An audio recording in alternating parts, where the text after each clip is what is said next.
the social media has been a buzz about the hair, obviously. How long has that been styled like that? Where did it come from, and what comparison do you get most hair-wise? Well, I get the Jeff Daniel one, which I'm not overly proud of, and then I get the Owen Wilson and everything else, and the Surfer, the Sunshine from Remember the Titans, all that. But I've heard them all and everything, and I've heard them from opposing fan bases or our own that way. No, it started. We went to Toledo. We left Toledo, went to Missouri. I wanted to find something a little bit different to stand out. And I decided I always liked long hair when I was a kid, so I was like, oh, I'm going to let my hair grow out, let it grow out. Got a perm once. My wife will never let that happen again. So I just kind of let it go now and get it. These are not natural blonde, so I have to get it highlighted up every now and then, but it's kind of my calling card now. It's a little bit of my, it helps me in recruiting. Everybody remembers me. Does the wife like it? Likes it enough that I haven't had to cut it, so that's positive. But I'm not allowed to get a perm. That's the only rule she has for me. Coach, Carlos over from the I guess what kind of helped you make the decision to come here? I know obviously Coach Matt Wells means a lot to you, but what else kind of stood out to you though? Well, I've known a lot about Texas Tech over the years, being at Missouri all that time and playing down here and then playing up with us, and just how much success and kind of the fan base. I mean, I was here for a game back when I think it was TNT or TBS covered the game, and I mean just how a Saturday night down here gets very loud and crazy and everything. Was always impressed by that. And I remember standing up in the cement before the press box was all the way done, calling plays and helping us at Missouri in those times. But just what has gone on here. I mean, if you look at the history of Texas Tech football, it's been tremendous over the years. Maybe not all the way to the very, very top, but it's been a lot of success over the years with Coach Dykes and all the guys that kind of followed him, and all the way through. I mean, Leach and all the guys. So there's been a lot of great stuff going on here, and then the fan base and that. In that way, but I'm Coach Wells, and in this profession, how I look at things, it's who you work for and who you work with, and I trust him. I believe in him. I know what I'm getting every day with him. So that's a big deal. And when you make a decision that you're going to move your family and do those things, or you're going to work for a guy, it's what do you know about him? How's it going to be? How's it going to be on a Tuesday in Game 6 when you didn't play very well on offense? How's it going to? I know what I'm going to get from him. And then the guys he's going to let me put around us is a big deal, because I want to work with guys that I like, that I care about. They're part of my family. I mean, we spend so much time together. It's a big deal, and he was all in on kind of my thoughts, and we were kind of on the same page there. So it's going to be a lot of fun, and can't wait to get it started. And last question for me, just Alan Bowman. If you could just kind of speak to when you recruited him, what you saw from him. Well, I was at Oregon. When I went to Oregon that year, I went out and got to see a lot of quarterbacks, and really at that time we had a guy committed at Oregon, so I was really on the road looking for the next guys, the next class and everything. So I got out on the road, and I worked out Alan twice. Got down here in kind of January after I got hired, and then in the spring I came down here and he threw for me and those things. So we got to see a guy that's tremendously talented throwing the football. But I think probably the best part about Alan is the off the field stuff. I mean, he's been bugging. We already talked yesterday a little football. He came over and picked me up at the hotel this morning, drove me to the complex, which is completely NCAA legal. I can't give him rides, but he can give me rides. Took over there and we talked a little football this morning, just to kind of give him kind of a snapshot of what we are and what we're about and all that way. And then he'll be back in Monday, and we'll just kind of keep the process going. But he's kind of as Coach talks about, a football junkie. I think he's going to fall right into that and be a guy that we can put a lot on and give him a lot of responsibility and let him go out and make us look good. Coach, Dave Collier from the ABC here in Lubbock. Can you speak to the fans about maybe the style difference between your offense? Obviously there are some connections to the air raid, but how it may be different and how it is similar?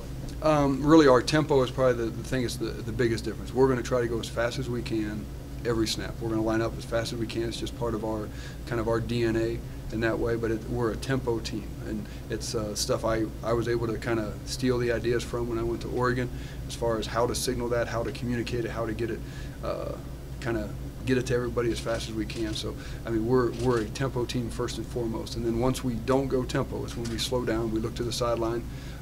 That way then we kind of turn into more of just a spread offense, and when you see us kind of look to the sideline, that's when you're going to see a lot more of the same as is what has gone on here before, because a lot of my background is, I mean, when I was at Missouri, when I was at Washington State, and then my time at Oregon kind of helped me kind of put this together, what we are, and our coaches have done a great job of kind of adding their little bits and pieces. But we kind of have a plan, we have a process, and we have a certain number of plays that we like to run, and those are the ones we're going to do. Coach Don Williams from Lubbock Avalanche Journal. I read a lot of your tweets in the last week. I appreciate it. How do you incorporate the run game and make the run game effective, because y'all have been able to do that? Well, our run game, a lot of our run game comes off our tempo. We're a zone team and a gap team, and we're going to run both of those. Gives our guys up front what we think the best opportunity to be able to attack what the defense does. We use a tight end in our offense.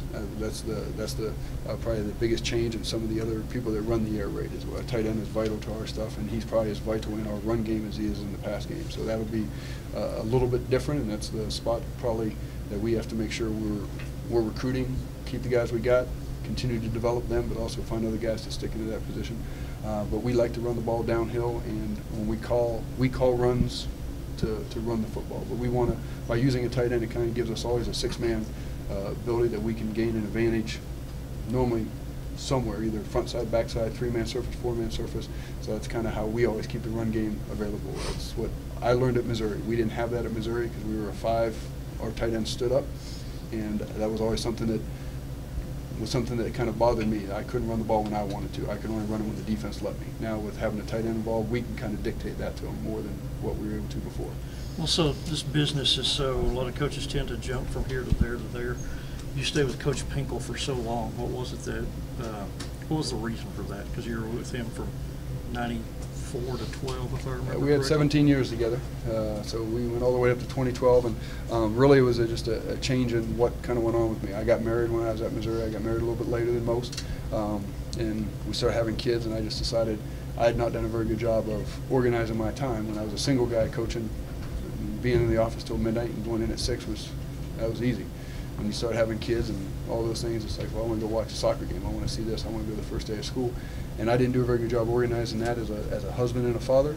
So me and my wife made a decision after 2012 that I need to be a better husband and a better father. I can still be a good football coach. So I went in and told Coach Pinkel I quit and everything. And we had a lot of discussions about it. And he wasn't all on board with it, but he respected my decision, and I stepped away. We're still very, very close and everything. And then Coach Leach was nice enough to offer me an opportunity to kind of go up there and be a husband and a father with kind of our hours and coaching a different position. And then after a couple of years, I wanted to get back to quarterbacks and went to Oregon and kind of worked my way to Utah State. So it's really the reason I left Missouri is because I needed to be better with my family, and that's first and foremost the #1 responsibility I have.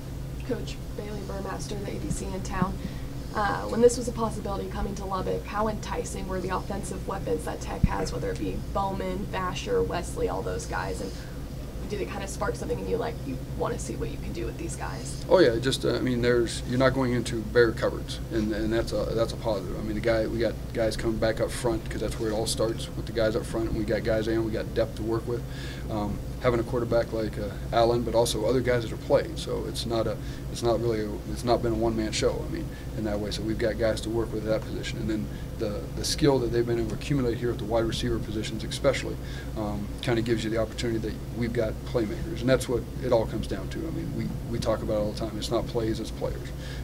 I try to go good plays to get it to throw to the fast guy and let him go score. I mean, that's kind of a little bit of our joke that we make, but we've got tremendous talent in that area. It's just getting those guys on the same page with us and on the same page with the quarterback and let them kind of go do what they do. Have you talked to Wesley at all? You know, he was up for the Lubbock Cup. Yep, I talked to him. I was on we were texting last night and everything, and he's going to be, I think, back tomorrow. We're going to sit down and talk. Well, he'll be back on Monday for classes, but also to come by and say hi to us. But we got to meet all the other guys last night. But no, we're super excited about that group of guys and what we can do with them and what we can. And if this is the best thing for him, we want him here and everything. And if he has an opportunity to go be a first-round draft pick, guess what? That's a great opportunity too. I've had guys do that, and so whatever's best for him is what we're looking for. But if he's here, we're going to have a lot of fun with him. So say if you had a pitch for him and TJ and already Allen, kind of why they should stay and be a part of the offense, what would it be? Well, I think a lot of it's going to be the stuff they've done before. They're going to be able to look, and they can look at my history. They can look at our offense's history and say they have a chance to be successful. I mean, offensive football players want to see how they're going to fit in, and they want to see how they're going to be able to accomplish the goals that they have and everything. And you can, as Coach talks about, they can have their individual goals and everything, but those individual goals are going to help us to ultimately to a offensive unit goal, which helps us in a team goal. But know that they're going to be able to, we're going to try to get them in space as much as we can, get the ball to them as much as we can, and then let them go do what they do well. And they've shown what they're capable of. So it's just a matter of how much can we get the football to them and all those things. And how we do things is it's a little bit, it's different, but there's a lot of the same things. So they're going to have a lot of carryover that they've had before that they can kind of keep just adding on and developing as a football player. I'm a guy who's worked with Matt Wells kind of day to day over the past year or so. Why should Tech fans be excited for having him as the head coach? He's going to be a head coach for you, and that's what probably is the thing that drew me to him the most when I first met him. When he called me when I was, we were out at Oregon and everything, he called me and asked me if I was interested in the thing, and I went down to meet with him. But I mean, he's all about setting the culture of the program, building the team up from that way, and kind of giving me the opportunity to go play offense and letting Coach Patterson go do defense. But he's constantly working on the culture and what our program is about and how to kind of do it at the best rate. But you also know what you're getting. It's black and white. There's no gray in between. If he likes what you're doing, you're going to know it. If you do something he doesn't like, you're going to know about that. And it's always kind of fair and straight across. And the players are the same way. They know exactly where they stand. It's not different for this guy and different for this guy. It's everybody. We're all in this together. Hey, Coach, Jared Johnson, Inside the Road Raiders. You mentioned the importance of the tight end position. First off, what kind of body type are you looking for? What kind of player are you looking for to fill that role? And then do you see that on the roster? There's a guy right now, I'm terrible with names off the bat, DT is what everybody calls him. He stood up there and shook my hand last night and said hi and said he was looking forward to it, and I said that's what tight ends look like. I mean, we want them as tall as we can get them and get them in that 240 to 250 range and everything. Most of them don't show up that way and everything, so you develop them. And I've played young guys before but it's part of a development and asking them to do the same thing, and we try to do in our offense something that they can become good at a few things as opposed to okay at a lot of things. But he's there. There's a couple other guys that were walking out yesterday I was shaking hands with that looked like what I think tight ends look like in the process. So we're going to have some guys to work with there, and then we've got to go out and recruit them. But it's a vital position in how we do things on offense. So it's going to be a key to what we are and what we're about. Coach Joe Yeager, we can go. No, go ahead. Joe Yeager, 24/7 Sports. There's a saying that haste makes waste, but you talked about how fast you go, extreme tempo on offense. How do you accomplish that without having a high error rate? We have select plays that we run fast. It's not everything in the offense. We have certain plays that we run fast that we feel are the most efficient plays, or the plays we can get the most efficient at to be successful in that way. And just over time of trial and error, these are the ones that we're going to kind of hang our hat on that we think we can do and it's normally in that we expect it to be a good play versus whatever defense they do in the mid-90s to even higher, that we expect we're going to be in a good position. Now we have to go execute it. We got to do all those things right.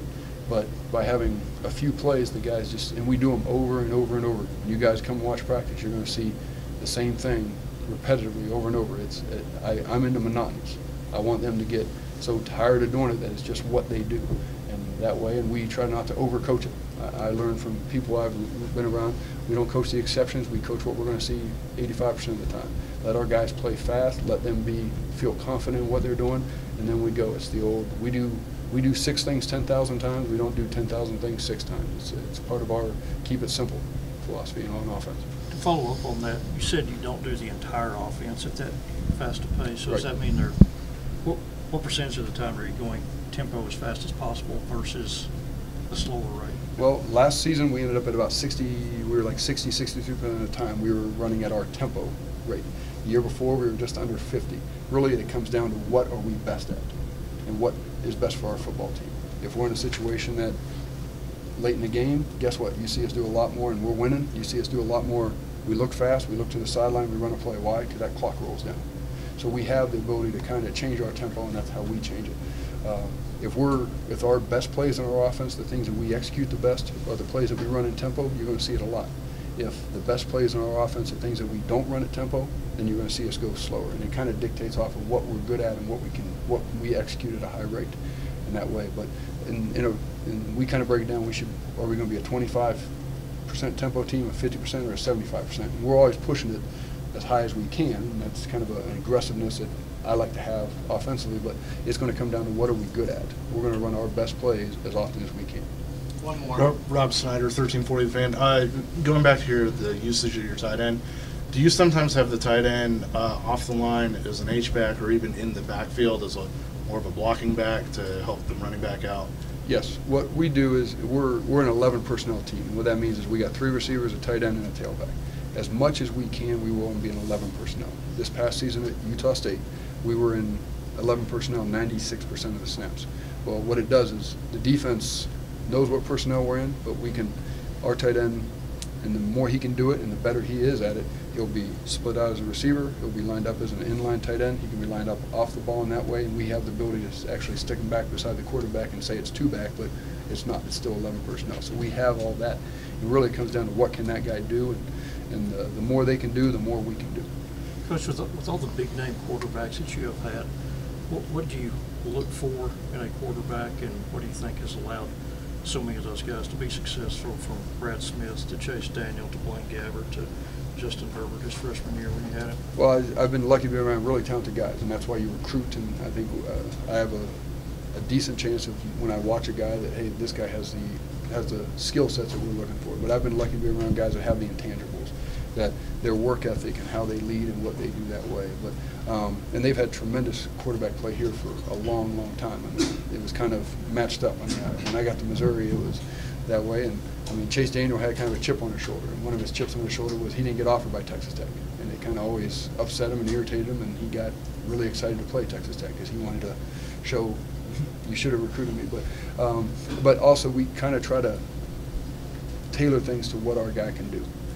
In that way, whatever our quarterback's best at, that's what we're going to do more of. It's the same thing, what are our best plays? It's not, we're just going to run this play no matter what. It's, we're going to run this play if our quarterback, our O-line, and our receivers and our backs and our tight ends are good at it that way. But we were a lot different with Brad Smith than we were Chase Daniel. We were different with Chase DeBlaine. And then we had a kid named James Franklin who was still playing in the CFL. He was a good player, and I got to go to Washington State, and we had Connor Holiday throw it 89 times in a game, and I had all that. So I've seen all that. And Justin Herbert we kind of tailored stuff to him. The same thing with the guys we're leaving at Utah State. The offense has enough flexibility that we can tailor it to that guy so he can be successful, because the more he can do, the more we can do. Challenge of being a defensive coordinator in the Big 12. Can you just kind of speak to that? I know obviously you have experience, but speak to that. It's kind of funny. I was on the phone with a good friend of mine from West Virginia yesterday, Tony Gibson. He said it's like trying to drink water out of a fire hose. I thought that's a pretty good analogy. I mean, I love the challenge of it. I mean, I think the thing that has been a process for me as a coordinator over the course of, I would say for the better part of 10 years, is the fact that, you know, we were a completely different style of defense back probably 12 years ago. We were, not to say a bend but don't break, but we're a very sound fundamental football team. Stop the run, stay sound vertical in coverage, and then here comes a guy by the name of Gus Malzahn as our offensive coordinator. And I mean, I've worked on the opposite side of the ball, from Gus Malzahn to Chad Morris to Dana Holgerson to David Yost to Mike Norvell, so some of the top hurry-up, no-huddle offenses in the country. So what I've tried to do over the course of the last 10 years is design a program and a system to where somebody's already tackling someone back there. But I've tried to design a system to where, number one, we've changed how we measure success on defense.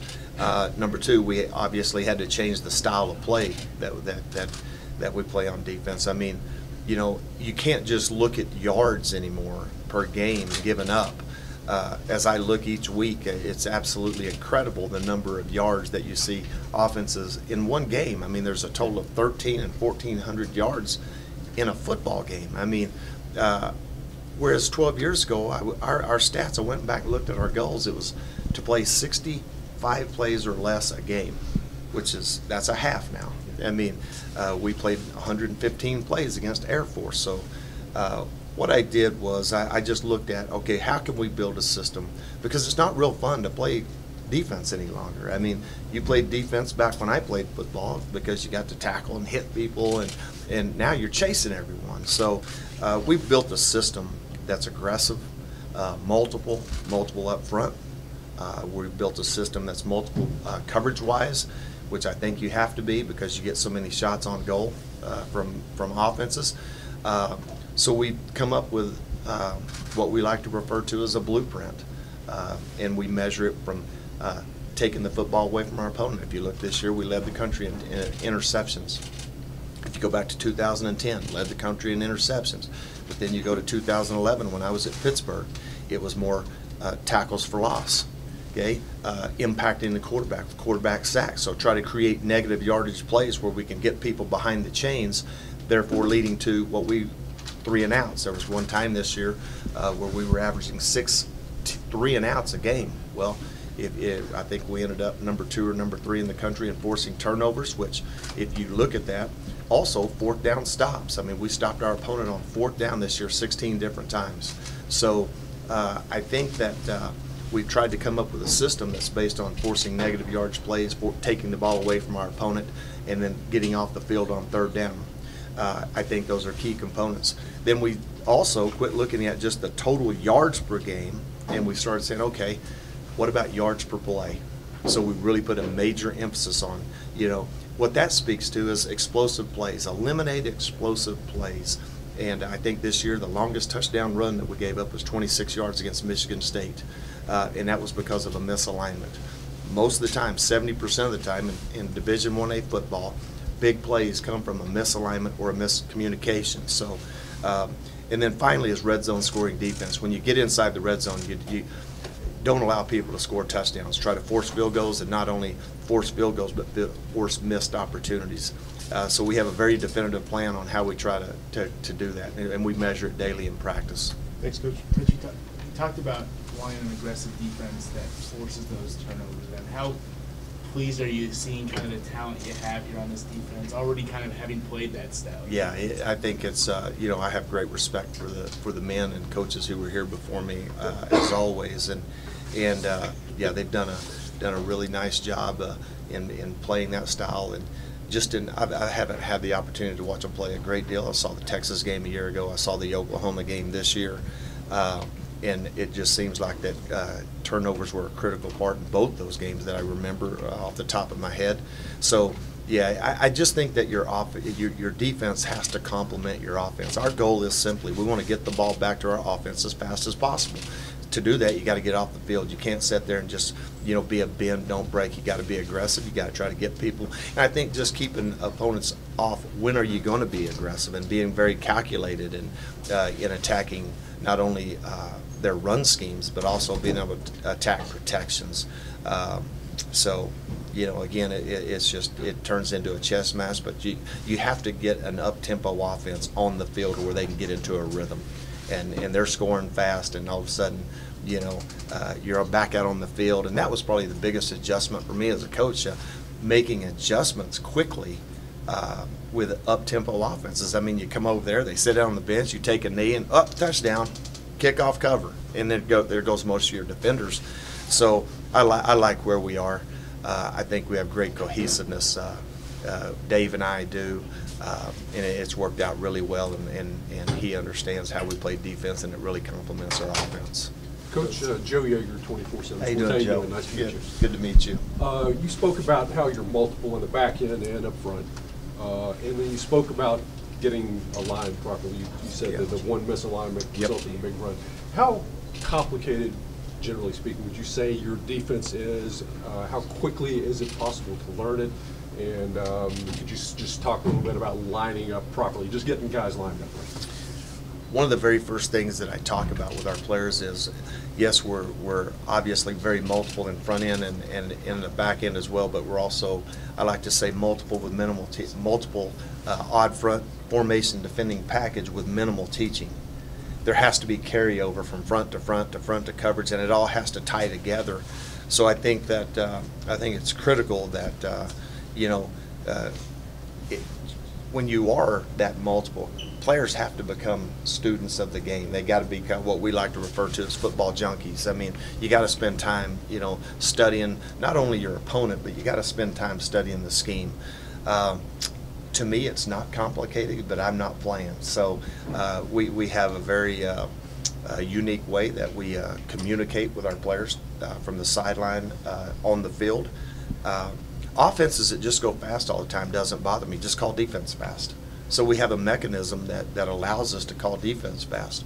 The ones that can get you a lot of times, and where you see a lot of the misalignments when people change the tempo on you. They're going fast, they're going methodical pace, and then all of a sudden, big play, bam, they're lined up fast, snap the football. To me, that's where you get people caught off guard. But again, I think as long as you have a system that's in place to where you can call defense fast, which we do, and again, for me personally, it's been the process of basically the better part of 12 years. Being able to go against those guys every single day in spring football and fall camp, when people go fast. I mean, a lot of times our kids are like going, man, this is slow. Coach Don Williams from the Lubbock Avalanche. Hi, Don. How are you? You base out of is it 3-3-5? We're an odd front. We're a.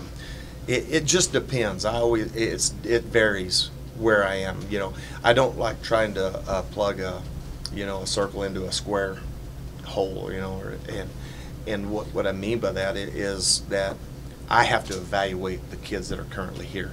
Obviously, they've been very similar, I think, from a personal standpoint to what we've been over the years. I mean, sometimes it looks more like a 3-4, sometimes it looks more like 3-3-5. It all depends. Like, for example, this past season, I moved 3 safeties to what we call our spur position, which is our outside. We call him a linebacker. He's not really a linebacker. He's about 60% DB. He's about 40% linebacker, but we refer to him as a linebacker. So that particular position is a kid that has more DB skills.